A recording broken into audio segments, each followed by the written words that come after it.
So session 2, taking back control. And this is a bit more hands-on of the things that I'm going to be sharing. Each session is very different, the different things that I'll be sharing and relating to. So this is helping to make your life and manage your life easier. So I'm going to be sharing things there to make life easier. So like I say, do have a pen and paper handy. And when it comes to caring, we can look at it in very different ways, but rising to the challenge, rise to the challenge, to take one day at a time to weather the storm. Because, you know, a lot of us, I think, and I certainly felt it as a carer, you're like, oh my God, what about when this happens or when that happens? But, you know, you can get yourself into such a tizzy and get so stressed and drained of thinking of what's the next thing. But sometimes the things we worry about never happen, do they, as well? So, you know, we can drain ourselves quite easily. So just for today, just take one day at a time. And caring is a challenge which should never be underestimated. I think other family and friends don't really understand what we're going through, do they? And I think we noted that on our last session. But caring, mentally, emotionally, physically, is very complex in a number of ways. So recognize that. So I'm going to ask you this. Actually, I'm going to come out because I want to put my chat on. Where is my chat? Maybe can you see the chat, actually, Michael, when I do this? Can you see the chat? Maybe call out to me. Let me just do rise to the challenge. Here we go. Okay, I'll monitor the chat, Sarah. And thank you, because I can't see them, I don't think, whilst I'm in here. So my question to you is, what do you need to be a good carer? To be successful in your caring role? What do you need? Just have a think about that. What does it mean for you to be good at what you're doing for your loved one and for yourself? Brilliant. I'm going to come up with a few, and some of those I've already mentioned. Patience is a big one, I know, for us, because sometimes you have to slow your life down to be there for your loved one. So we need a lot, actually, to be a carer, don't you? I had to earn my patience. I wasn't patient at all when I first started caring for Neil. I called myself a bit of a shouty wife, actually, at one time when he became incontinent, because I wasn't ready for it. I wasn't prepared for it. I think that's the same for all of us when you get dealt that particular card of caring. Resilience was one of those, wasn't it, Michael? So thank you for that. So that is that compassion again, and compassion means to suffer with. So that's why as caring is so difficult, because we suffer with our loved one. We're trying to be there for them, trying to work out how they're feeling. So it can be quite draining as a carer. Love as well, of course, which has come up. Awareness, being more aware of what's going on around us, which is why these sessions are here as well, to make you more aware of the dynamics and what's happening for you.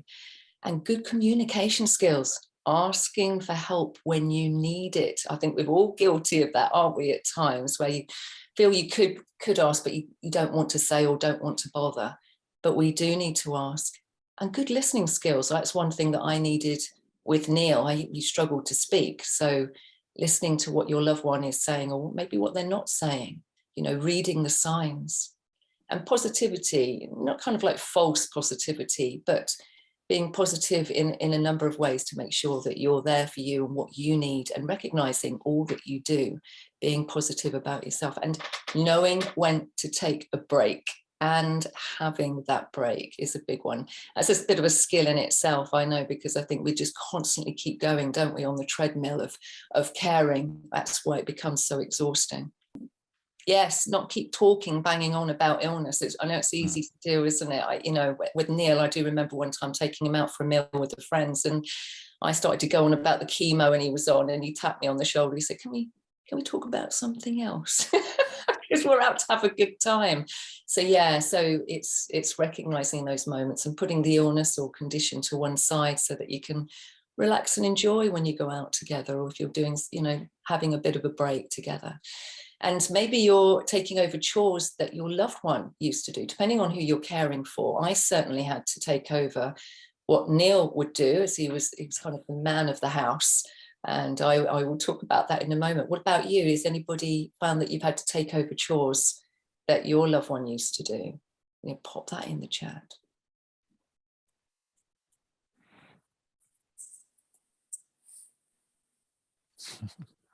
Annette says, I had to take over everything. Yes. Yeah. And more so because you're having to look after their health as well, aren't you? And, you know, are you having to do more to compensate? I certainly found that as well. And maybe you can see it on there, but for me personally, one of the things right at the beginning, the grass outside, well, Neil was dealing with mowing the lawn because he was the bloke, of course, and the grass got to like knee high, and it wasn't like it was something that was mentioned. It just kind of happened. And I looked at the grass and I thought, he's just not going to go out, be out there with his wonky gait and his lack of balance. And so I took out his old petrol mower. This is what happened. Got it out, and because it was damp in the shed and it had been raining, it's got, I don't know if you guys know about an old petrol mower, but I didn't either. It's got this long cord on it. And I went to pull it several times to try and I couldn't get it working. Pulled a third time really hard. And because it's such a long cord and I was smaller than Neil, I pulled all the muscles under my arm from doing it. And I just went, you know what? This is going out. If I'm going to have to mow that lawn, and I put it outside for somebody else to take, and they did. And I went down the road and I got myself a petrol lawnmower so I could actually do it petrol. I got myself an electric lawnmower so I could actually do it myself and take over to try and make things easier for myself. And I found that a number of times on elements, and maybe you are too, when you're having to adapt and change, which is what we're going to talk about in a moment. So overcoming daily challenges. And it's about prioritization. You can't do everything and be all to everybody. So what do you really have to do today? It's kind of breaking that down. Otherwise, we become overwhelmed so very easily. And make time for me time. Your to-do list also needs to include you every day. So what do you need to do for yourself to make sure that you are okay every day? And be honest with that.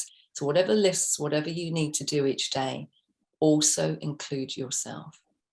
And also, it's like last session, it's about that dropping the mask. Open up and share any worries or feelings with supportive friends who get you and have compassion for what you're going through.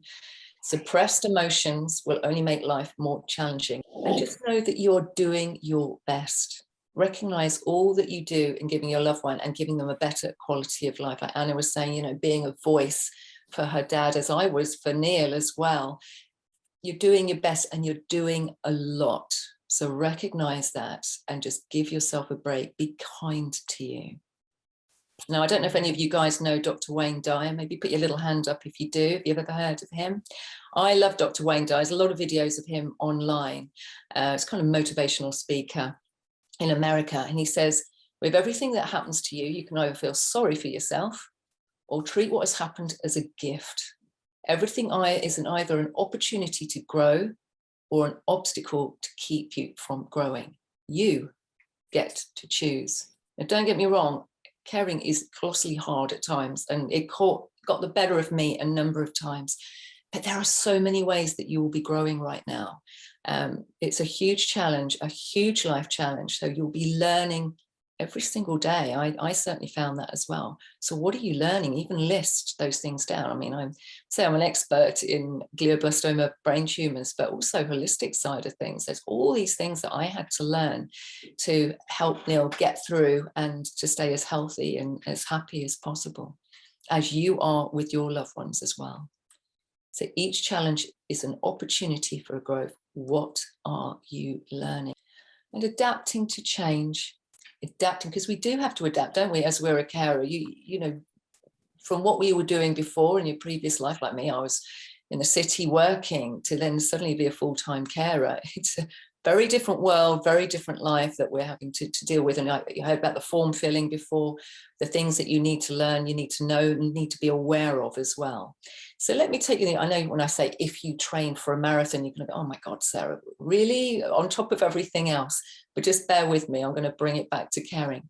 But if you trained for a marathon, I know Homer Simpson said, what do you need? What would you need to train for a marathon? It's a long journey, There's a lot involved in it. And for that, maybe you want to jot it in the chat, but training, of course, a lot of training, hundreds of miles to get yourself in shape, 5 times a week. Ensure you need the right footwear, taking care of what you eat, you drink before, during, after the race. There's a lot involved. And then checking your running style and your technique. There's a lot involved with it. And there's a reason that I share this, because I did run the marathon, the brain tumor charity, whilst I was caring for Neil in the last couple of years of his life. Yes, I made a rob from my own bag, raising money for the brain tumor charity. Anyway, once I did that, there was all these things that I needed to do. And I will say this quite happily, to achieve my goal, I had to adapt in a number of ways to ensure I stayed safe and well. And I would say running 26 miles, I found much, much easier than caring all those years. Caring is a long journey, and we need a lot involved in planning, organizing, which I know somebody else talked about, to make sure that we weather that storm so that we can keep going and prepared for this long journey. So we have to adapt to remain fit and well for this journey. So remember that. We kind of people, oh, it's just caring. No, there's a lot involved with it. So go easy on yourself. So in achieving a goal successfully, like it could be running a marathon, whatever it would be, what 3 things would you need? What 3 things do you need? I'm just going to share these with you. First off is planning. It's a big one. Planning, and planning will come up for you time and time again as you're a carer. I think about kneeling out in a wheelchair. I'd have to plan where we're going, how I'm going to get him there, because he was twice my size and my weight. So the planning, whatever it is that you're needing to do. And technique can come up time and time again. Technique making life easier and making you safer. And again, I will use the wheelchair, as I was moving and handling Neil, I really bust my back several times over, which I know a lot of us as carers do a lot of times. It was about getting into the technique that made life a lot easier and kept me safe. And organization is that word again, which we'll come on to in a minute. In using the above, you are more likely to look after your loved ones safely and more successfully, safeguard your own health, and make your own life easier. And we all want a bit of that, don't we? Just to make life a bit easier. And that actually, in doing that and planning and technique and organizing, it actually makes more time for yourself, funnily enough. In doing and putting things in place actually makes life easier and you feel a bit more relaxed in it. So prioritizing is a big one for carers. So if you've got that pen and paper ready, deciding what is negotiable and non-negotiable every day will help us to make better decisions. And writing down, you can do it now, but even after, just think about this, write down everything you did today, or maybe what you'll do tomorrow, thinking about your regular chores, your caring duties, and the things that you need to do for yourself, activities. Think about all these things. You do a lot more than you probably realize every day. And putting all those down, just listing them all, writing those down, you can put them into those 2 lists, into the negotiables and the non-negotiables. And of course, non-negotiables are things like administering medicine to your loved one, things that desperately need to be done. But often we do things, of course, that probably didn't need to be done, but we're maybe people pleasing others. Oh yeah, I'll just do that because they want me to. Or, well, actually it's kind of pushing back and knowing where to say no. Value your time, because if you don't, nobody else will. So value your time, because honestly, caring is monotonous and it is relentless. So push back, allow that space and that time for you. Think about maybe pop in the list. What are the non-negotiables? What things do you need to do? And then maybe tell me a few of your negotiables, things you do when you think, actually, I talk about cushion plumping in the living room, just trying to make everything, look clean and tidy. Sometimes, you know what? Don't worry about it. Sometimes people hoover every day. I don't know about you guys. My mum loves to hoover every day. Don't tell her I said that, but she loves her hoovering. Really, I just don't feel the need personally. But, whatever, sometimes it makes you feel better because it's the familiar. But don't go wearing yourself out. You don't need to do that. So think about those things. Managing your time. And do you find yourself rushing to get things done? I don't know about you, but I often did that, kind of leaving things to the last minute. And when rushing, what does this do to your mind if you're having to rush and you're you're up against it, what does this do for you? Of course, it affects your state of mind. And if this happens, does this also affect your loved one? Because when I got stressed, I noticed Neil got stressed as well. His voice would start to get a bit raised. He'd get worried and concerned as well. It wasn't good for him either, not good for his health. And what does it do to your body as well if you're rushing? Well, it releases cortisol and adrenaline into the body if you're rushing and you're up against it. Of course, it tires you out quickly. You feel more drained. And if you find yourself rushing, when, where, and why does this happen? So just being more aware of that, jotting it down, when do you find you're leaving less time for yourself? And I'm just thinking back to when I took Neil to the dentist, for example, and I'd left it too late. I'd not left enough time. I hadn't planned, I hadn't organised. And I finally had to get into the car and then back into the wheelchair. When I finally got to the dentist, she shook her head. She said, "You're 20 minutes late, it's over. Somebody else has gone in. You're going to have to make another dental appointment." I'd also banged my knee. I had a huge bruise on my knee from that morning and stressed Neil out as well. It was a hard lesson learnt for me. So we had to go home and I had to do that all again, wasting everybody's time. So I certainly learnt that time. But it's easily done, isn't it? And sometimes getting the best out of people, sometimes it's not having a go at them. Sometimes when we do feel awkward and stressed from everything, to get the best out of others, sometimes you just say, well, I appreciate what you're doing, but, and then vocalizing your concern, making them realize. So of course, communication is key. Always. And so when we talk about contact lists, for example, I did 2 kinds of contact lists while I had Neil and when I was caring for him. Of course, being organized means energized. So it's not just time, it's your energy. So I'm sure, as I've just been hearing, you may have many healthcare professionals' contact details, which you need to get in touch with time and time again. The list can be endless. For us personally, it was doctors, district nurses, occupational therapists, SALTs, our speech and language therapists, physiotherapists, wheelchair service. Oh, there were so many. And I'm sure you guys have got more. You've got another list of others that I've not even mentioned here. There's a lot that we have to deal with. And having a contact list and putting it somewhere easily accessible, i.e. on your fridge, which is what we did, for yourself or anybody else who's not around with this, then it saves you time and energy looking for contact details. I don't know about you, but there were times when for example, something had fallen off the wheelchair and it needed mending again. I'd go for a sea of paper on the desk. It'd take me ages to find the number to then finally ring them up. But in having this sheet of having all together and succinct in one place, it just saved a lot of time and energy. And it saves you repeating the information if paramedics are called. We had paramedics coming fairly regularly, unfortunately. You might not, but for anybody else concerned, it's just an easy place where you've got all that information in one place. I know it takes time to do it, but once you've got it all down, it's done. You don't have to keep doing it again. Now, I can't read all that. So help collate relevant stuff for hospitals and, for stay overs. So I actually utilised that and gave that sheet also to hospitals when Neil went in, or to the hospice, actually, where he went in as well.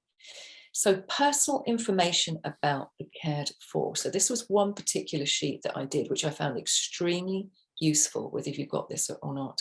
So putting all down on this would be like full name, date of birth, address, home telephone number and mobile, next of kin, which of course is you, but then maybe another person, a backup, just in case anything's gone on. So it would be Neil's sister for us as well. So, jotting those down, just jotting down those details, and then the condition, the illness. And of course, as I was hearing, about the son who's got a number of things, so putting them in different sections, symptoms, medication, and allergies, all sorts of things, and doctors' names in the surgeries.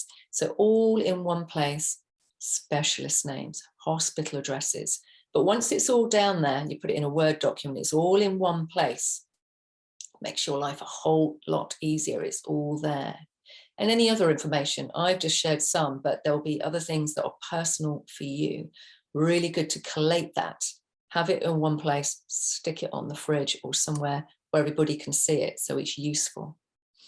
And for us personally, Neil had a do not resuscitate form. Even when he was up and about, walking about, he said that's how he wanted it, and I don't blame him. So we had a do not resuscitate, and we put that and made it clear on the form. And when he did go to the day centre, actually that form was in his bag as well, so people knew about it.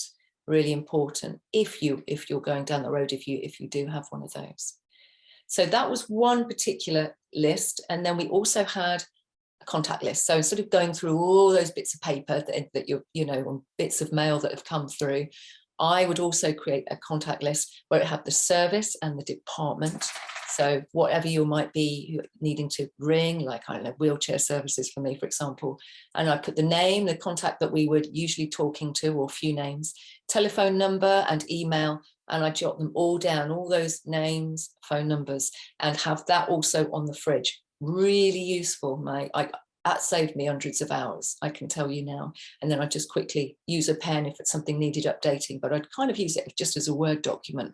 But really useful, saves you a lot of time and a lot of energy. And this is another tip, I don't know about you guys, but when it's been long waits in hospital or a doctor's surgery, I think we've all had to sit and wait, haven't we? For me personally, I always took reading material. And actually I put little earphones in for Neil and let him listen to some music, because if he was having chemo once a week for like 5 years, that's a lot of time stuck in a waiting room. So, but I'd be listening out. So I always took a bit of food and a flask with hot tea or coffee. Just makes your life a bit more comfortable when you're sitting and waiting. Just simple things. I always had like a bag of goodies with me to keep myself going. Obviously, if you want to listen to earphones, a bit difficult if they're going to be calling out your name at any time. But just having these things, making life a bit more comfortable.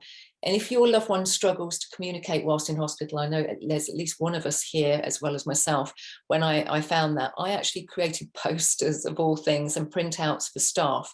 And I got the old blue tack out and I actually put them up on the wall to let them know that there were biscuits in Neil's drawer when he was there for the week. And they just didn't know, you know, Neil couldn't talk to them, he couldn't tell them. And I said, even though he can't speak, he knows what's going on. He's not a vegetable.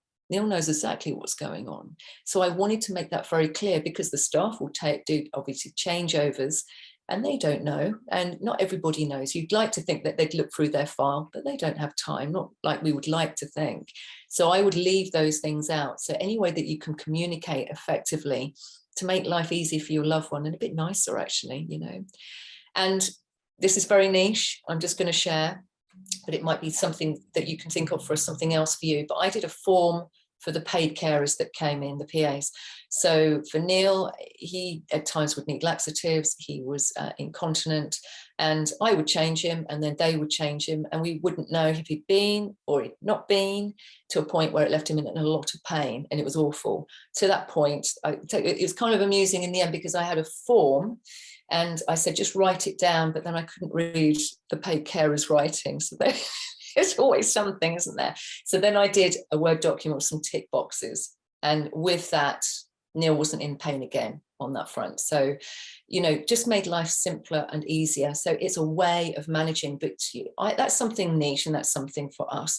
But there might be something for you where you're finding, oh, I could do a form and leave it on the dining room table. And then when they come in and then when I come in, we know what's happened, or if something's needed to be done. Just that communication element, you know, it's done and sorted, which is really useful. And finally, it's kind of, I can't read. I've got, I'm going to come out a second.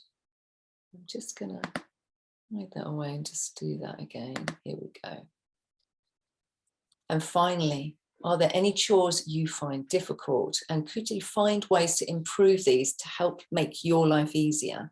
Think about things that, oh, it's like draining, it's boring. Think about maybe putting on a podcast if you have to do a load of ironing or cleaning, or something that's repetitive and whatever it is. And, you know, sometimes I had like I had a great playlist for both myself and Neil, and I would put it on every day. And when the carers came in, he was getting up, I put this playlist on, this music in the background. It was kind of lovely, you know, instead of just silence. All those kind of little things, it just makes life a bit more, just nicer, just more manageable. And you may be surprised As soon as you start looking for ways to make things easier, when you start to be more aware of that, you will then discover other ways to improve your life. I've noticed that with carers time and time again. Since you kind of do a little shift or change and make things just a bit better for yourself, it sets this positive ball spinning to make life easier.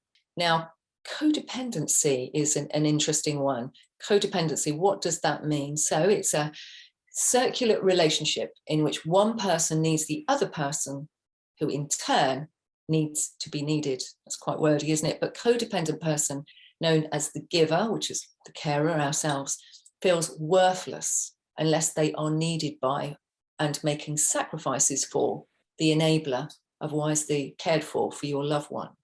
And codependency can sneak up on us, and it's snuck up on me as well. And the question is, are you too caring? You know, sometimes we're doing a bit too much when we don't need to. And it's easily done, because I've done it as well. I put my hand up when I've, been caring for Neil, and he gets used to it. So he's like, oh, well, Sarah's doing it, so I don't have to. We want to be there for our loved ones, especially when they are struggling. But these lines can become blurred and move into codependent behavior. It's very subtle. Codependents gravitate towards people they can take care of, help, fix, or rescue, feeding their self-esteem and their need to be needed. But be aware of what's your responsibility and what's not. Don't let other people's feelings become your own. And I know with compassion, we do feel with our loved one, and we, what's going on for them. And codependents become obsessed, or they can become obsessed with other people's problems. And I kind of noticed that. I've noticed that with a few friends who are caring. They're kind of always looking at that. And, there's only so much that you can do. Also be there for you. It's also about you and looking after yourself as well. And I remember with Neil at one time, he had a harem of ladies here in the house at times. He'd be sat on the sofa in the living room, and paid carers were coming in. He was Big Bear. I was getting him a big bowl of porridge. He'd sit there. Why get up? Somebody else is doing it. And because he was a bit wonky and his balance wasn't very good, he got used to just sitting there and things coming to him. It wasn't until I spoke to, we had a befriender called Brenda, which it kind of sounds funny, Brenda the befriender, but anyway, she was wonderful. She came from Crossroads. And I said to her one morning, I said, look, when I go out and you're going to be hanging out with him for a couple of hours, can you get him to make you a cup of tea for a change? I said, he can do it. And she laughed because she knew what Neil was like. And then I headed off for a couple of hours. And when I got back, I was in the kitchen with Brenda. I said, how did it go? She laughed and she said, well, he wasn't too happy about it, which I found quite funny because I can only imagine. But she said he came in and walked into the kitchen and put the kettle on. He was making them, and he got a bit of a face on him. I can see him now. And Brenda said to him, are you making it with love, Neil? Which I thought was kind of funny. Bless her. I do love a bit of humour. We need a bit of humour, don't we? But it's really important for him, because being too selfless can actually have a negative impact on both you and your loved one when we're doing too much, and maybe doing so much for them as well. It becomes very easy. So empowering yourself and your loved one. So for example, for Neil, in that cup of tea, just making that, in him standing up, it was weight bearing, exercising, strengthening those legs, really important for him in particular. It was raising his heartbeat and his blood pressure. Incremental, but really important. Hand-eye coordination. There's a lot involved in just making a cup of tea for that in itself. And also empowers your loved one to do things for themselves. Of course, whilst they're safe in doing so, sometimes you maybe have to watch them, just make sure that they're okay, depending.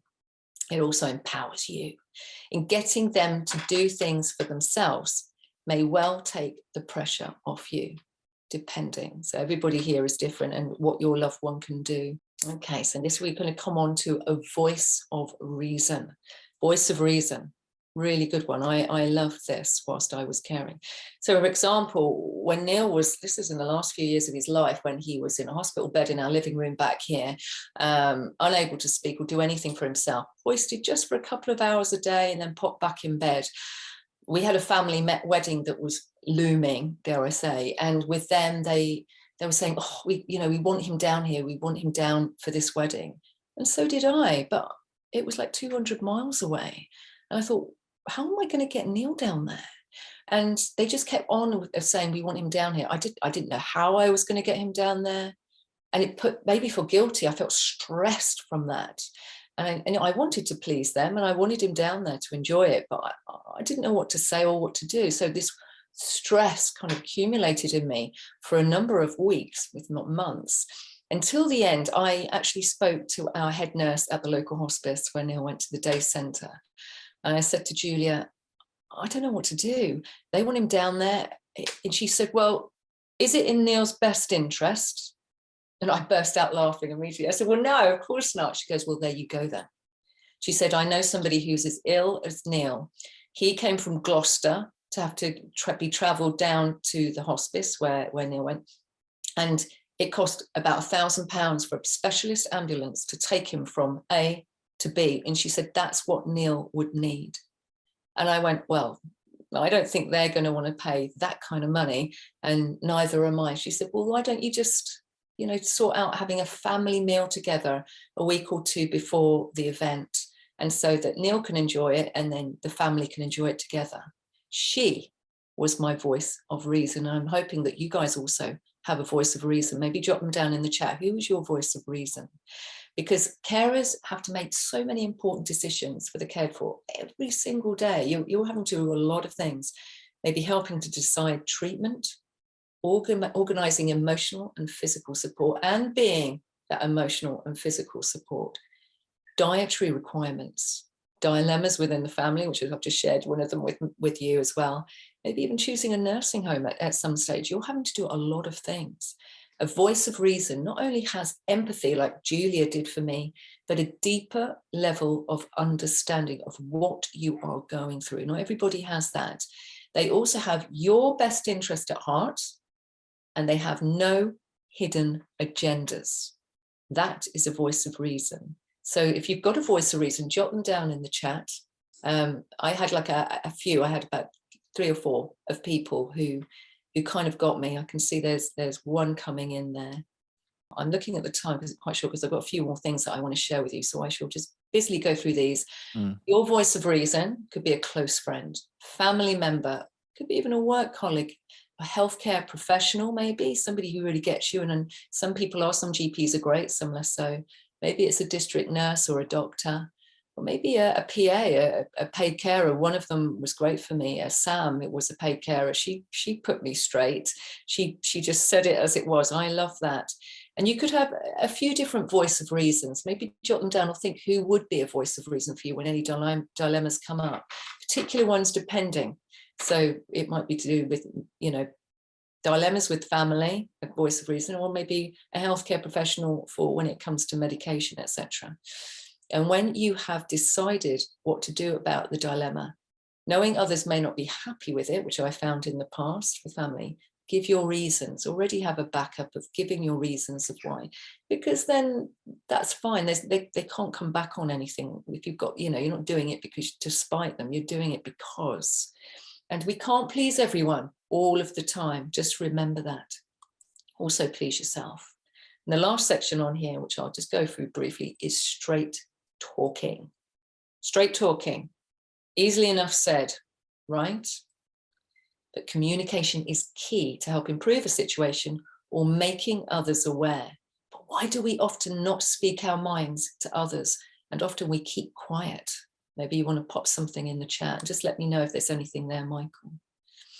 And for us, we might, as I found, the inquirer might ask, but they don't actually have much empathy. So what's the bother? Why bother sharing? And I think we know who has compassion in our lives and who doesn't.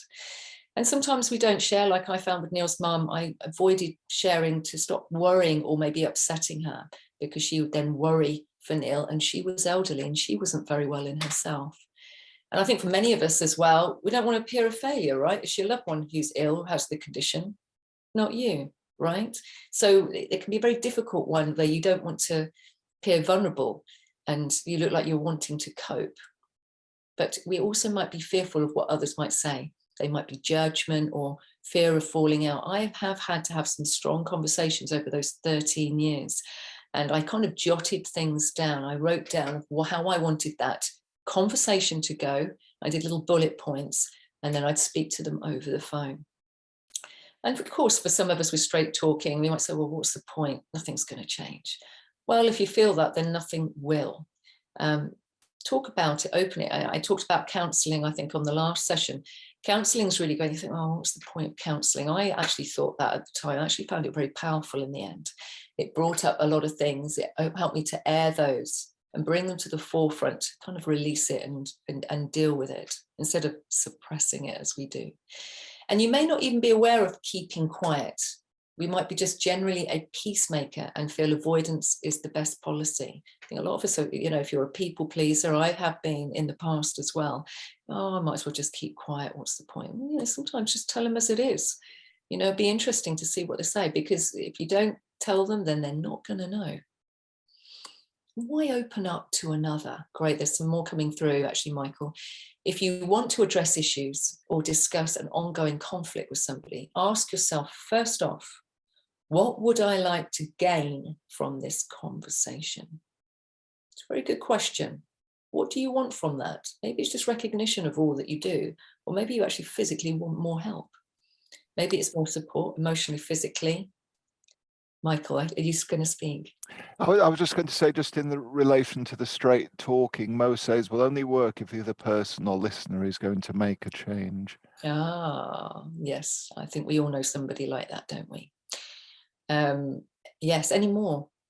Dorothy says in people understand cancer, etc., but there's not much of an understanding of ASD and PDA.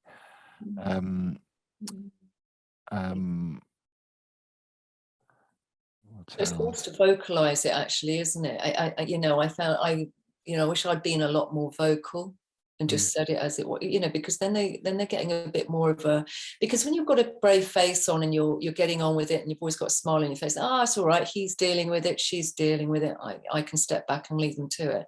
But it's only because you're getting on with it and you're feeling like you have to. But if you're then vocalizing and just being honest in a diplomatic way, at least they know, then they know, they're aware of it, even if they don't do anything about it. And sometimes it's just getting it off your chest can make you feel better. And if you need physical help, so for example, one of the things with a particular family member, I went to say, I'm struggling, I'm not doing so well. And I came away from that particular conversation and they didn't offer any help. The one thing I didn't ask during that conversation, which I would do today, I'd say, when are you free? And let's put a date in the diary. When can you come and help? And that's what I should have asked. And I didn't. But sometimes we need to be a little bit more forward in asking for help. Let's put a date in the diary. Otherwise it just drifts and of course nothing happens. And like I said, getting things off your chest when opening up and just, you know, just letting them know how you are. If they say, oh, how are you doing? Yeah, I'm fine. You're a carer. There's a lot going on. Make them aware of how you are feeling, just to even appreciate all that you do. People just don't realize how much you do. Even close friends, when they came to maybe help me with Neil, like Reiki did, she had no idea. She thought it was, oh, paid carers are coming in. She went, oh my God, I had no idea what you do. They don't, because you get on with it quietly behind closed doors. Take the pressure off, let them know. So I did talk about this briefly. You could jot down the points if you are going to have that conversation. I did it over the phone. Reflect on all that you want to say so that you can steer the conversation, jotting it down. It takes the pressure off having to remember everything, of course, because none of us like conflicts. If you become flustered, you can refer back to your notes. And that's what I did in a very calm way when I had to speak to somebody. Ensure you say everything that you need. If you're having that conversation, you might as well get it all out. And then you're not being sidetracked. Keep calm and diplomatic, which is what I did. So you can speak your piece. That's number one, isn't it? And stick to your points. Don't become sidetracked. Let them know how something is making you feel. And then, of course, you know, no man is an island. So, you know, when I was stressed and very low and somebody had upset me, it then upset Neil. So let them know it's, you know, it's actually affecting our loved one as well. And try not to take things personally. Easier said than done, I know. There may be reasons why people act in a particular way. And airing your grievances can take the pressure off. Release suppressed emotion. It's a big one for carers. Making the listener aware, even if they do or don't do anything. And it also helps to put the ball in their court. You know, you're not the only person on the planet that can care. You just never know. Because communicating a problem is the first step to putting it right.